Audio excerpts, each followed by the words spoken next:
بسم الله الرحمن الرحيم.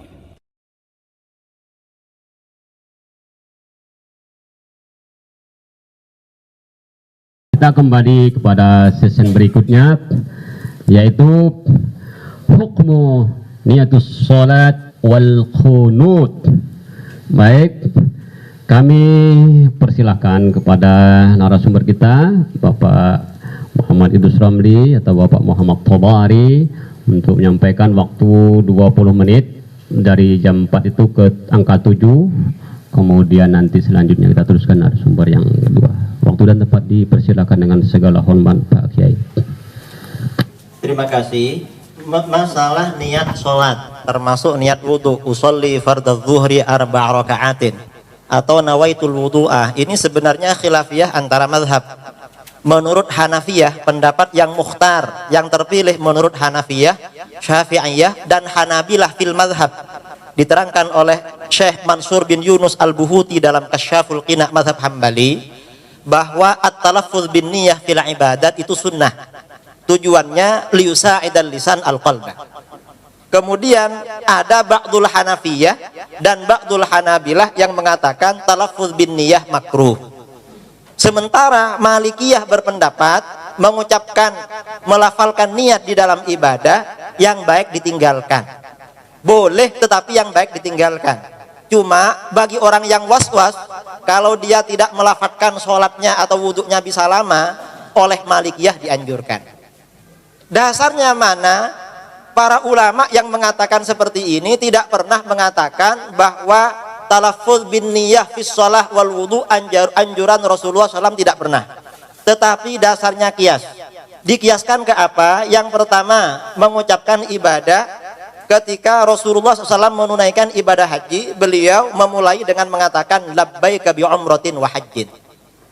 Jadi labbaika bi umratin wa hajjin, kami penuhi panggilanmu ya Allah, melaksanakan ibadah umrah dan haji. Itu yang pertama.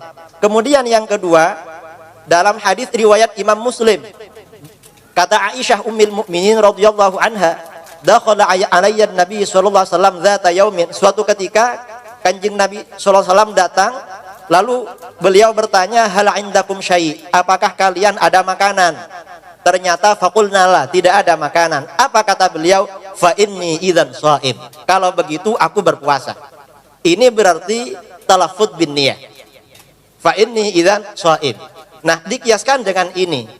Cuman ketika kita mengatakan bahwa talaffuz bin niyah fis shalah wal wudu, kita kiaskan dengan talaffuz bin niyatil haji was shaum dan puasa sunat ini, orang yang anti ini biasanya mengatakan la qiyasa fil ibadat.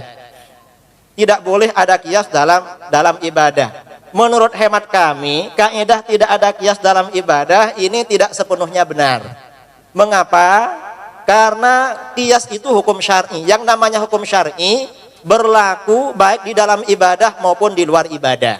Itu yang pertama. Kemudian yang kedua, ternyata para ulama salaf juga melakukan qiyas di dalam ibadah. Salah satu contoh, misalnya Ibnu Nasr Al-Marwazi dalam kitab Qiyamul Lail meriwayatkan dari Imam Ahmad bin Hanbal, wa su'ila Ahmad 'anil qunut fil witri qabla ar-ruku' am ba'dah. Wa hal turfa'ul aidi fid du'a fil witri. Imam Ahmad ditanya tentang kunut dalam sholat witir sebelum apa sesudah ruku, dan apakah tangan ketika berdoa diangkat. Imam Ahmad menjawab al qunut ba'dar ruku, kunut di dalam witir setelah ruku, wa yarfa'u yadayhi, dan tangannya diangkat. Mengapa? Wa dzalik ala qiyasi fi'lin nabi sallallahu alaihi wasallam fil qunut fil ghadat. Ini kita kiaskan dengan apa yang dilakukan oleh Nabi Shallallahu alaihi wasallam dalam kunut dalam sholat subuh. Kunut dalam sholat subuh tangan diangkat, maka kunut sholat witir diangkat. Sholat witir dan sholat subuh sama-sama ibadah. Berarti ada qiyas dalam ibadah. Kemudian qiyas di dalam ibadah ini juga dilakukan oleh para ulama salaf. Imam Nuruddin Al-Haythami, Al-Hafidz Nuruddin Al-Haythami Asy-Syafi'i, gurunya Al-Hafidz Ibnu Hajar Al-Asqalani dalam kitab Majma'uz Zawaid, beliau meriwayatkan dari Ayyub yang mengatakan ra'aitu Anas bin Malik wal Hasan yusalliyan yaumal 'id qabla ay yakhrujal imam. Anas bin Malik dan Hasan Al-Basri pada hari raya menunaikan sholat sunnah sebelum imamnya datang. Ini pasti dikiaskan terhadap sholat yang lain, misalnya sholat Jumat.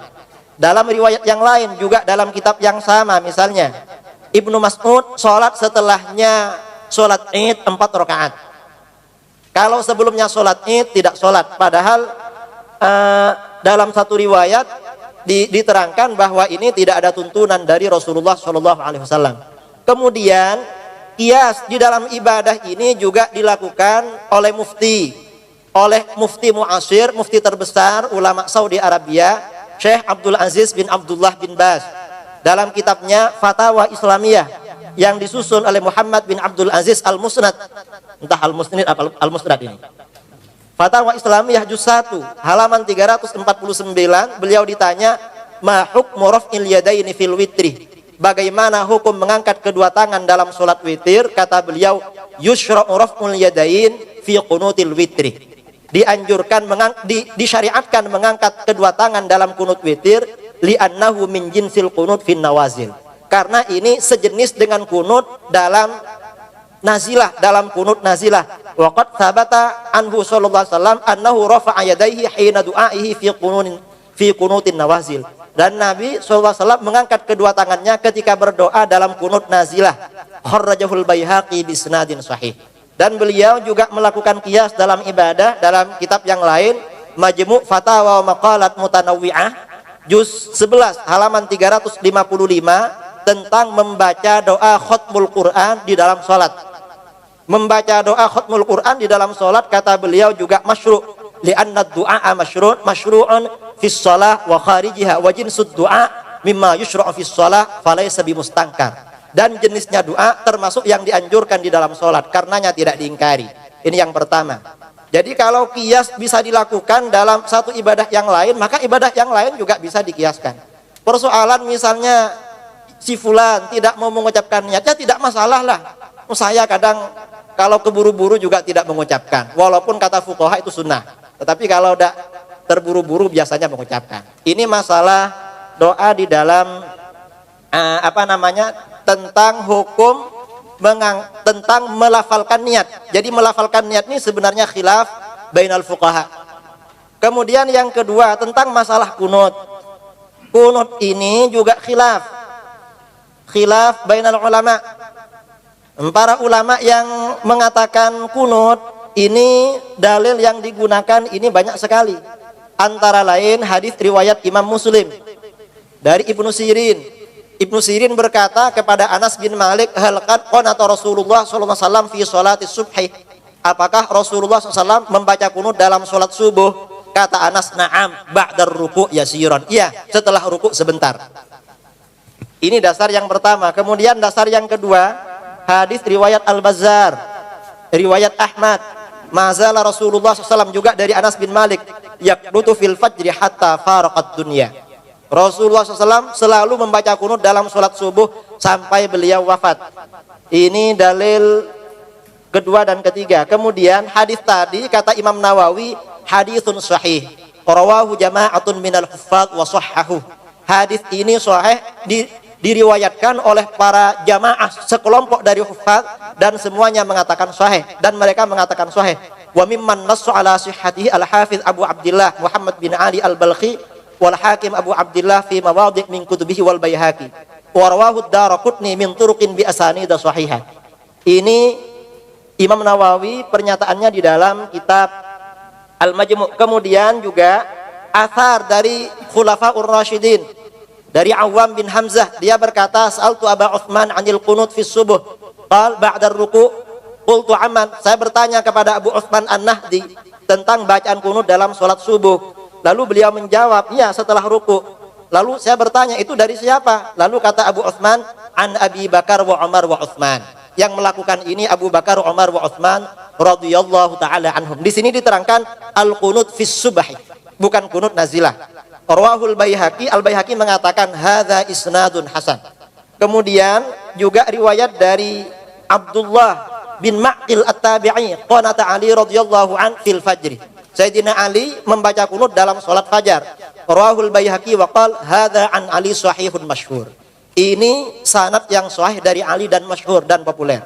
Kemudian hadis-hadis tentang kunut ini ya, Selain tadi juga disahihkan oleh para ulama antara lain Az-Zahabi. Az-Zahabi punya kitab namanya Al-Muhadzab fi Ikhtisar As-Sunan Al-Kabir. Dan beliau iqrar, mengakui, menetapkan kesahihan kunut ini yang dikutip oleh Al-Baihaqi dalam kitab aslinya. Kemudian kesahihan kunut dari Khulafaur Rasyidin. Yang pertama Hasan, yang kemudian yang dari Sayyidina Ali ini sahih dan lain sebagainya. Masalah doa-doa kunut ini sudah maklum ya. Ini dasar-dasar kunut. Kemudian prosentase tentang yang melakukan kunut. Siapa saja yang melakukan kunut? Al-Imam Al-Hafidh Abu Bakar Muhammad bin Musa Al-Hazimi dalam kitabnya Al-I'tibar fi Bayanin Nasikh wal Mansukh minal Athar, beliau mengatakan wa qad ikhtalafan nasu fil qunut fi salatis subhi fa dhahaba aktsarun nas minas sahabah wat tabi'in faman ba'dahum min ulama'il amsar ila itsbatil qunut. Para ulama berbeda pendapat tentang kunut dalam salat subuh.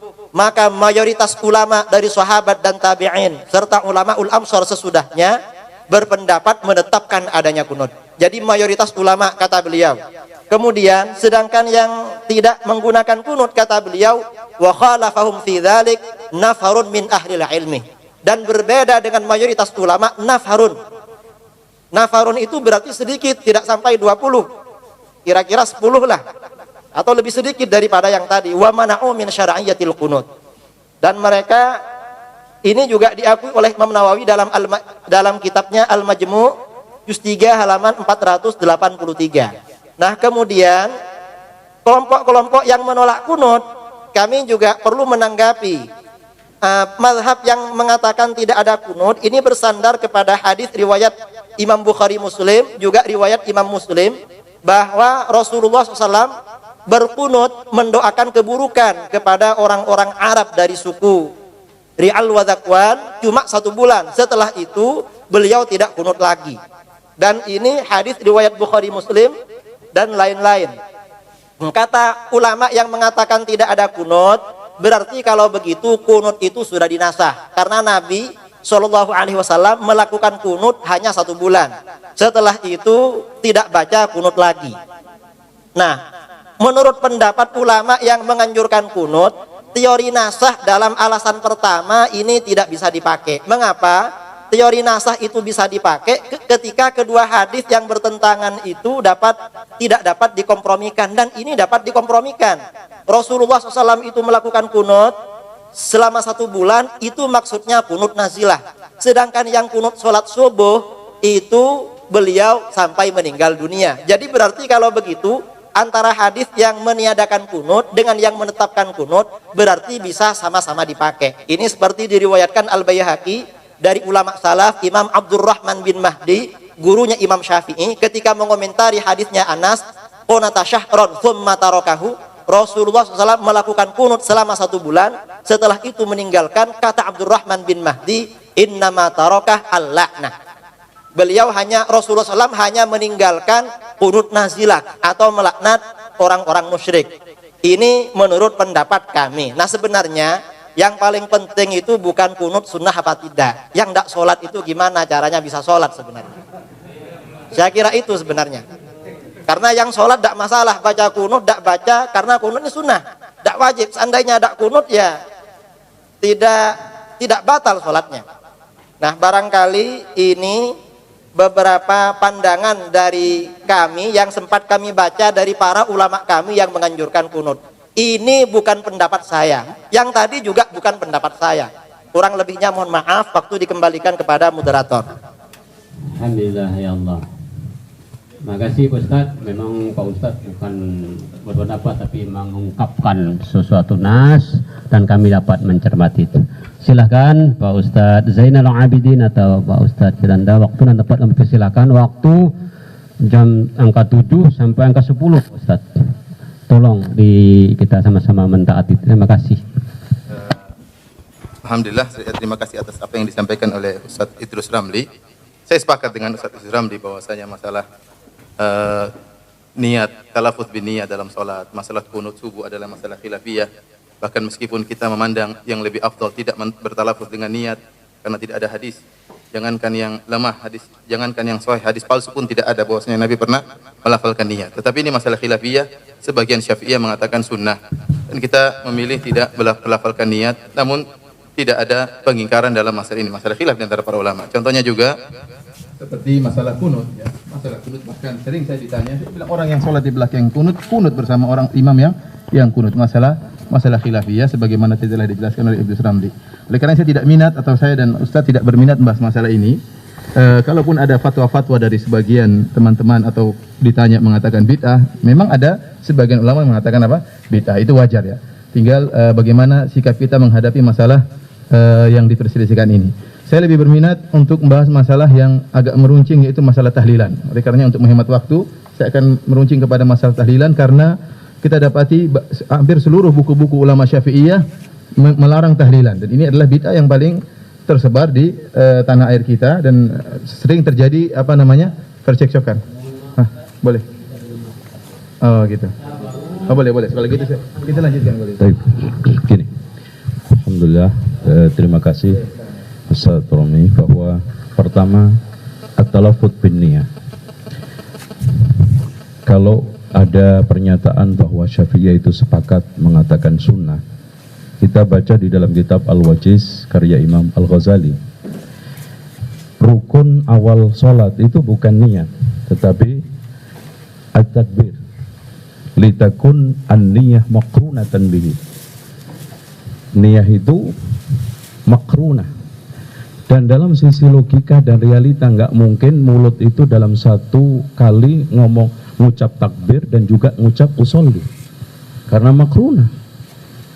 Imma jatuh sebelum atau sesudah. Kalau sesudah batal sholat, sebelum nggak ada kaitannya dengan rukun kalau begitu.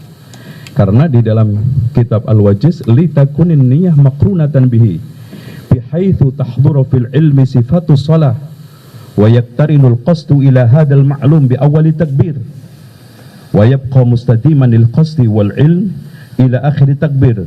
Sampai beliau mengatakan di akhir thumma kaifiyatun niyah an yanwil ada awid duhur wa hal yajibu ta'arud lil fardiyah wal idafa ila Allah azza wa jal wajhani wan niyatu bil qalbi la bil lisan. Niat itu hanya di hati, enggak di lisan. Itu Al-Ghazali. Dan sekarang kalau dikiaskan dengan al-qiyas, la qiyas sama an-nas. Dan dikatakan oleh Imam Asy-Syafi'i ketika ditanya oleh Imam Ahmad, apa hukumnya qiyas? Darurah.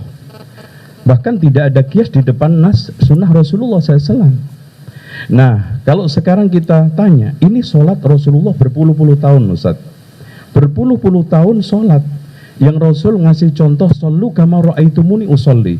Ada penukilan dari haji, tidak ada penukilan dalam sholat, berarti niat talafut. Kalau memang itu kita katakan ada, itu maksus di dalam haji saja. Karena kalau itu umum pada semua ibadah, saya yakin la nukila ilaina, akan ternukil kepada kita. Karena Rasulullah mengatakan sallu kama ra'aitumuni usolli, sampai membaca Fatihah, membaca ta'awud, semuanya dijelaskan. Kenapa tidak ada nas satu cuil pun bahwa talafut bin niyah itu sunnah? Makanya Imam Al-Ghazali di sini menegaskan bahwa tentang masalah niat itu an-niyatu bil qalbi la bil lisan. Itu. Ini saya kira tentang masalah niat. Nah, saya tadi agak tergelitik dengan pernyataan Ustaz Romli bahwa niat, kalamul ulama itu yufassir ba'duha ba'da. Benar, tapi jangan Ustaz yang nafsiri. Karena kalau kita bahwa bid'ah dhalalah itu terfokus pada hal-hal tertentu hasanah, apa yang dimaksud oleh Syekh Pakih itu maksudnya adalah bid'ah dhalalah.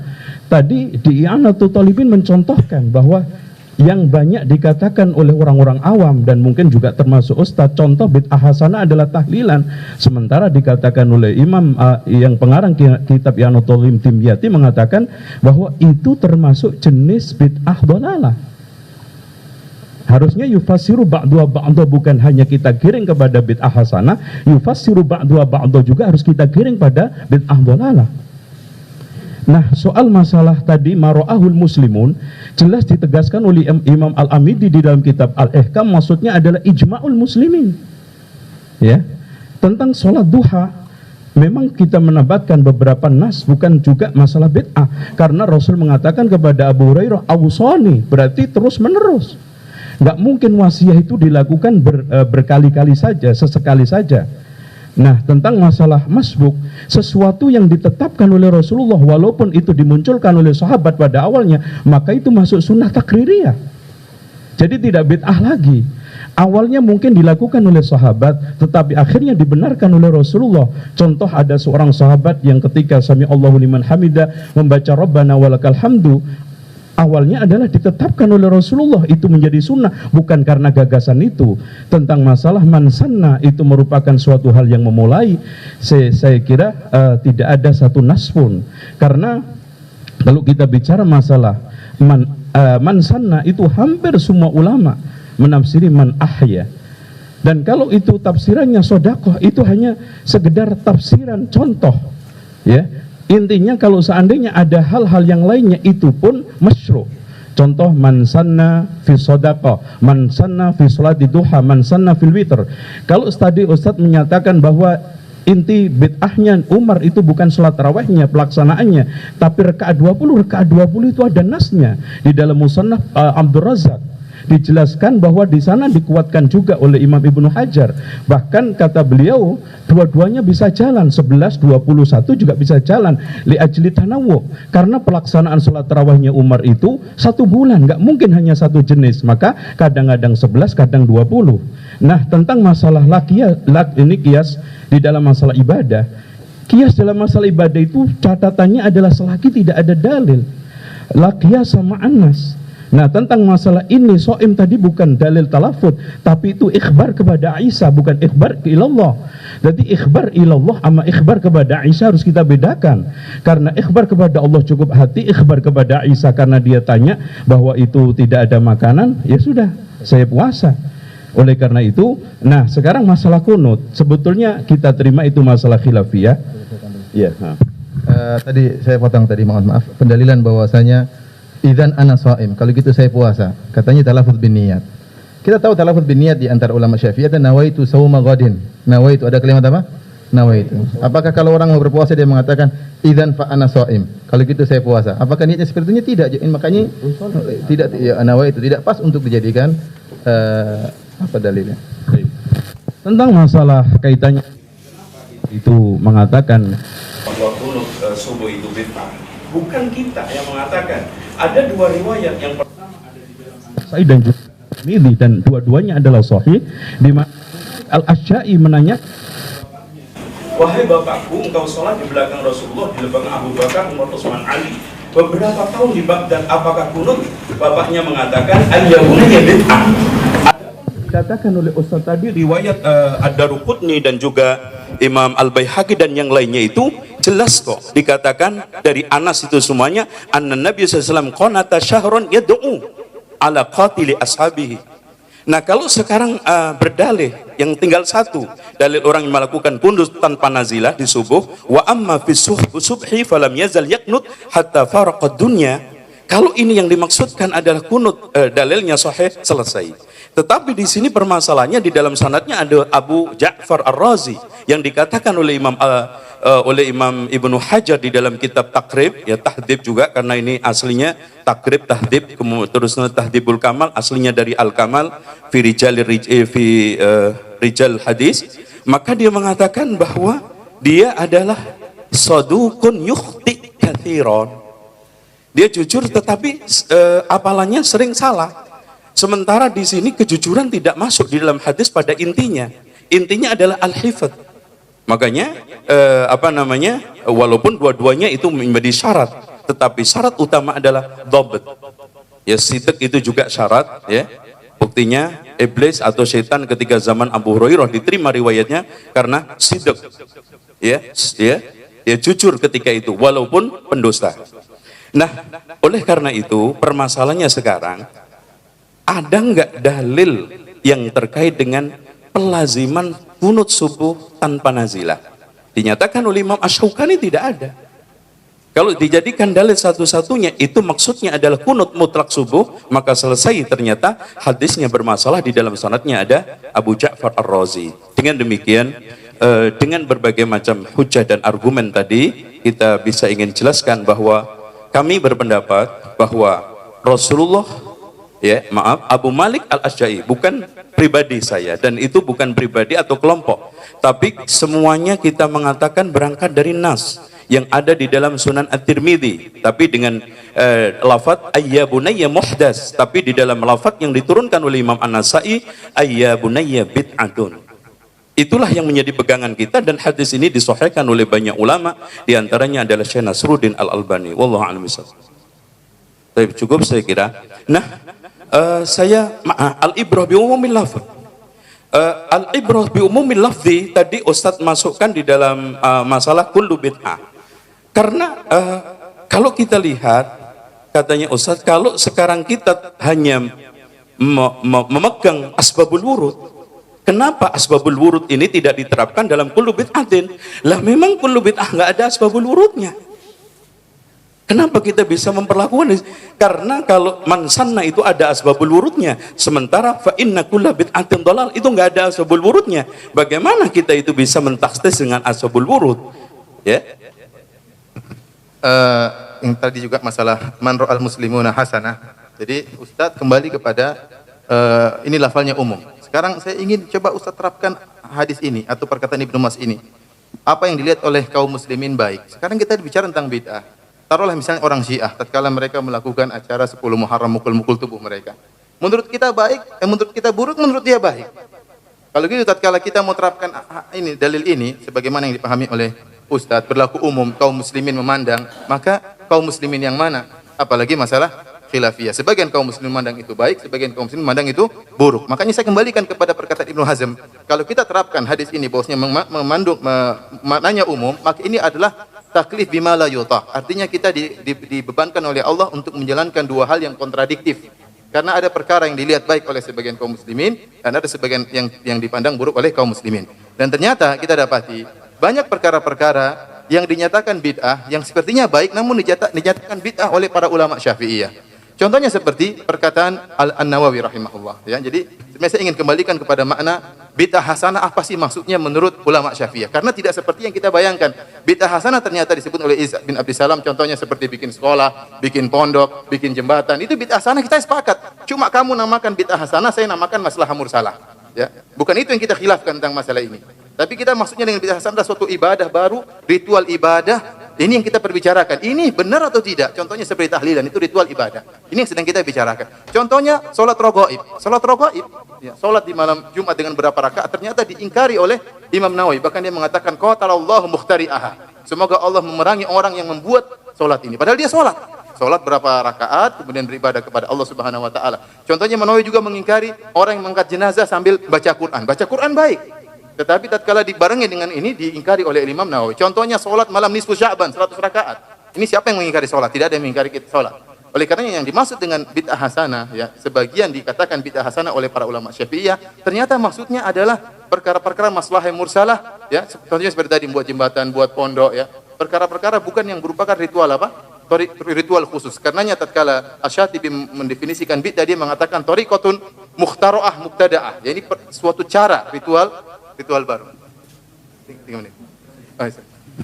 Tentang tadi Ustadz Romli mengatakan ada muhakkamah. Itu al-ada muhakkamah bagi orang-orang yang tadi al-muslimun. Oke, tahlilan dinyatakan suatu hal yang memang itu sudah adat kebiasaan, takut menentang. Memang dakwah itu berisiko, Ustaz. Tapi bagaimana kita itu menjelaskan sebaik mungkin dengan kalimat-kalimat yang baik. Alhamdulillah banyak orang yang sadar. Ya. Dan ketakutan terhadap orang dalam dakwah terus merubah hukum ini berbahaya, Ustaz. Bahkan bagaimana Al-Is bin Abdul Salam sampai diinin. Kalau kita lihat Abu Bakar At-Tablusi sampai dikulitin orang Syiah untuk membela jati diri sunnahnya. Harusnya seorang dai kalau jamaahnya diem, dainya juga diem, ustadznya diem, siapa yang menjelaskan kebenaran? Kita harus pelan-pelan. Makanya saya lebih berpijak kepada ucapan Sunan Kudus. Barangkali Kanjeng Sunan Ampel nanti suatu ketika ada orang di belakang kita yang menyempurnakan. Lah nampaknya ya kita ini Ustaz, antum, saya ini karena sudah tidak periodenya Sunan Ampel. Kita ini sudah periodenya SBY gitu. Jadi saya kira kalau kita itu berkutat pada Mbah Kanjeng Sunan Ampel, berarti ucapan Sunan Kudus ini nggak berlaku. Mudah-mudahan nanti suatu ketika ada yang menyempurnakan. Nah, pelan-pelan bismillah, tadi dimukadimai oleh Bapak pembuka tadi, faqula lahu qaulan layyina. Insyaallah pelan-pelan kita jelaskan ke masyarakat bahwa ini tidak boleh. Wallahu a'lam.